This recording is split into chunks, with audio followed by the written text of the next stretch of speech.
শিবিরের যিনি সেক্রেটারি বের হলেন ফরহাদ ভাই, উনি একমুখে দুই কথা বলার মানুষ হিসেবে সবার সামনেই পরিগণিত হয়েছেন। প্রথমত উনি সাক্ষাৎকারে শিবির সম্পর্কে বহুত ভালো ভালো কথা বলেছেন, বলছেন রক কাটার কোনো ইতিহাসই তার কাছে নাই। এবং যেটা বলা হয় যে পলকের আমরা মনে হয় একটা দেখেছি যে প্রথমে বলছেন ইন্টারনেট এমনি এমনি চলে গেছে, তারপর বললো স্যাটেলাইটের ভিতরে পানি ঢুকে গেছে। তো ফরহাদ সাহেবের বক্তব্যটাও আমার কাছে ওরকম মনে হচ্ছে, ছাত্রলীগে তো আমি যাইনি, ছাত্রলীগ আমাকে এমনি এমনি পদ দিয়ে দিছে, পদ দিলেও আমি রাজনীতি করি নাই। ফলে উনি যে মিছিলে ছিল কি ছিল না সেটা প্রত্যক্ষদর্শী মানুষ তো অবশ্যই আছে, সবাই জানে।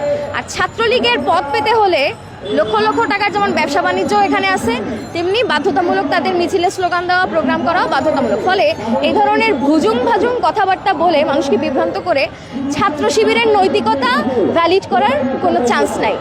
আর ছাত্র শিবির যতই বলুক তারা একটা নৈতিক সংগঠন, যদি তারা নৈতিক সংগঠনই হতেন তাহলে বিগত 16 বছর বা তার পূর্ববর্তী সময়গুলোতে তার এবং তার যে পার্টি জামাত এই বিএনপির সাথে জোট করে রাজনীতিতে থাকতেন না, কিংবা ছাত্রলীগের ভিতরে লুকায়িত অবস্থায় রাজনীতিটা করতেন না, বরং ছাত্রলীগের সাথে সরাসরি চোখে চোখ রেখে তিনি ছাত্রদের হয়ে ফাইটটা করতেন, যেটা তারা করেন নাই। বরং ছাত্রলীগের হয়ে হলে থেকেছেন, সুবিধা ভোগ করেছেন এবং এখন তারা বলছেন যে তারা কখনোই সন্ত্রাসী কার্যক্রম করে না। কিন্তু আমরা জানি, আমাদের কাছে অনেক অসংখ্য নিউজ ক্লিপ আছে যে তারা চট্টগ্রাম বিশ্ববিদ্যালয়, রাজশাহী বিশ্ববিদ্যালয়ে কী করেছে। তিনি তো অবশ্যই এই প্রশ্ন এড়িয়ে যাওয়ার চেষ্টা করবেন এবং পরবর্তীতে এটা সম্পর্কে একটা বিভ্রান্তিকর উত্তর দেবেন। অবশ্যই জামাতে ইসলামীর বাংলাদেশের যে স্বাধীনতা যুদ্ধ, মুক্তিযুদ্ধ, সেটার বিপক্ষে অবস্থান ছিল এবং তারা এক পাকিস্তানের পক্ষে সেখানে লড়াই করছেন এবং সশস্ত্রভাবে বাংলাদেশের যে মুক্তিবাহিনী, মুক্তিযোদ্ধাদের ওপরে তারা হামলা করেছেন, নিরস্ত্র মানুষের উপরে হামলা করেছেন, গ্রামে গ্রামে গিয়ে নারীদেরকে ধর্ষণ করেছেন। এবং সব থেকে বড় কথা যে 14ই ডিসেম্বর যে বুদ্ধিজীবী দিবস আমরা পালন করি, আমরা একটু প্রশ্ন করতে চাই যে বাংলাদেশ, এবং আমি ঢাকা বিশ্ববিদ্যালয়ে দাঁড়িয়ে আছি, ঢাকা বিশ্ববিদ্যালয়ের যে বুদ্ধিজীবী, সেই বুদ্ধিজীবীদের লিস্ট কারা তৈরি করে দিয়েছিলেন? সেই প্রশ্নের উত্তর কিন্তু জামাতকে অবশ্যই দিতে হবে। কারণ আমরা জানি এই শান্তি বাহিনী, আলবদর বাহিনী পরিচালনা করতো জামাত ইসলামের তৎকালীন সেই ছাত্র সংগঠন ইসলামী ছাত্র সংঘ। এরাই সেই লিস্টটা তৈরি করে দিয়েছেন এবং আমাদের দেশের বুদ্ধিজীবীদেরকে 14 ডিসেম্বর হত্যা করেছেন। এটা তো আমি একটা দিনের কথা বলছি, ফলে 9 মাসে তারা কি করতে পারে সেটার বর্ণনা আপনারা জানেন।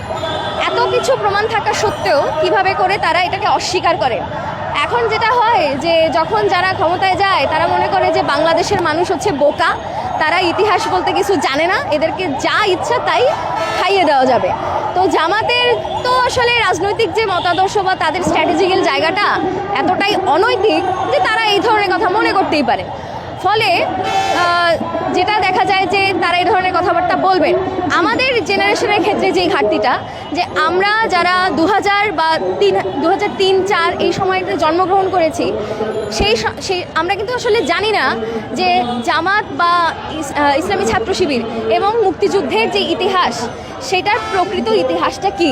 আমরা এখনও অবধি মুক্তিযুদ্ধের যে ইতিহাস পাই সম্পূর্ণভাবে আওয়ামী লীগের ইতিহাসটাই পাই, যে এককভাবে আওয়ামী লীগই মুক্তিযুদ্ধ করেছে। কিন্তু মুক্তিযুদ্ধ ছিল জনযুদ্ধ, সর্বস্তরের মানুষ সশস্ত্রভাবে সেই সংগ্রাম করেছে এবং জামাতের বিরুদ্ধে কিন্তু সেই লড়াইটাও ছিল। শুধু জামাত না, একটা স্বাধীনতাকামী মানুষ